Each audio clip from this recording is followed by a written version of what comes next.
નમસ્કાર, આપ જોઈ રહ્યા છો સ્પાર્ક ટુડે ન્યૂઝ. નવસારીમાં પિસ્તોલ અને જીવંત કારતૂસ સાથે એક ઇસમ ઝડપાયો. ચીખલી પોલીસે મજીગામ ગામેથી પિસ્તોલ, મેગઝીન અને જીવતા કારતૂસ સાથે એકની આર્મ્સ એક્ટ હેઠળ ધરપકડ કરી મુખ્ય સૂત્રધારને વોન્ટેડ જાહેર કરી વધુ તપાસ ચીખલી પોલીસે હાથ ધરી છે. ચીખલી વિસ્તારમાં પેટ્રોલિંગમાં હતી એક ટીમ. તે દરમિયાન એક વ્યક્તિ પિસ્તોલ રાખી અને મોટરસાઇકલ લઈને બિલીમોરાથી ચીખલી તરફ આવી રહ્યો હતો અને ચીખલી પોલીસે મજીગામ ગામની હદમાં નીલકંઠ ફાર્મની સામે તેને રોક્યો અને તેની પાસેથી મળી આવી એક પિસ્તોલ, મેગઝીન અને જીવતા કારતૂસ.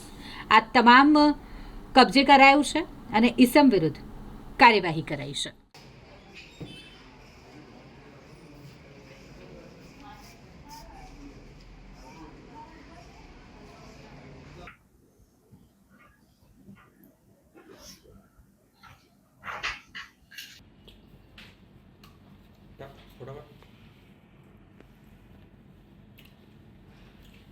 ચાલ મગજ કીધું એમાં તો કઈ તો એને ન્યાય